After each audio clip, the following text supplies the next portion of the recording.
ಎಲ್ಲ ಮಕ್ಕಳಿಗೂ ದೊಡ್ಡವರಿಗೂ ಕೂಡ ವಿದ್ಯಾರ್ಜನೆಯ ಜೊತೆ ಯಾವುದಾದ್ರೂ ಒಂದು ಹವ್ಯಾಸದ ನಂಟು ಇರಲೇಬೇಕು. ಅದು ಆಟದ್ದಾಗಿರಬಹುದು ಅಥವಾ ಸಂಗೀತದ್ದು, ಸಾಹಿತ್ಯದ್ದು. ಈ ರೀತಿಯ ಹವ್ಯಾಸಗಳನ್ನು ನಾವು ಹಚ್ಕೊಂಡಾಗ ನಮ್ಮ ಮನಸ್ಸಿಗೆ ದೈನಂದಿನ ಆತಂಕದಿಂದ ಅಲ್ಲಲ್ಲೇ ಬ್ರೇಕ್ ಸಿಗ್ತಾ ಹೋಗುತ್ತೆ. ಒಂದು ಒಳ್ಳೆ ಸಂಗೀತದ ಹಾಡನ್ನು ಕೇಳೋದಾಗಬಹುದು, ಒಳ್ಳೆ ಸಾಹಿತ್ಯವನ್ನು ಓದೋದಾಗಬಹುದು, ಒಂದು ಅರ್ಧ ಗಂಟೆಯಿಂದ 1 ಗಂಟೆ ಒಂದು ಆಟದಲ್ಲಿ ಮಗ್ನರಾಗೋದಾಗಬಹುದು. ಇದೆಲ್ಲವೂ ಕೂಡ ನಮ್ಮ ಮೆದುಳಿಗೆ ಅತ್ಯವಶ್ಯಕವಾದ ಹುರುಪನ್ನು ಕೊಡುತ್ತೆ ಮತ್ತು ಬ್ರೇಕನ್ನು ಕೂಡ ಕೊಡುತ್ತೆ.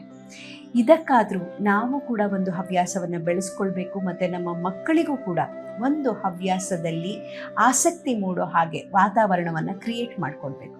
ಎಷ್ಟೋ ಮಕ್ಕಳು 9th ಸ್ಟ್ಯಾಂಡರ್ಡ್ 10th ಸ್ಟ್ಯಾಂಡರ್ಡಿಗೆ ಬರ್ತಾ ಇದ್ದ ಹಾಗೆ ಅವರ ಸಂಗೀತ ಪಾಠ ನಿಲ್ಲಿಸ್ಬಿಡ್ತೇವೆ, ಅವರ ಡ್ಯಾನ್ಸ್ ಕ್ಲಾಸ್ ನಿಂತು ಹೋಗುತ್ತೆ, ಮತ್ಯಾವುದೋ ಕ್ರಿಕೆಟ್ ಅಥವಾ ಸ್ಪೋರ್ಟ್ಸ್ನಲ್ಲಿದ್ದರೆ ಅದನ್ನು ಡಿಸ್ಕಂಟಿನ್ಯೂ ಮಾಡಿಬಿಡ್ತೇವೆ, ಮತ್ತೆ ನೀನು ಎಲ್ಲ ಓದಿ ಮುಗಿಸಿದ ಮೇಲೆ ಶುರು ಮಾಡು ಅಂತ ಹೇಳ್ತೇವೆ.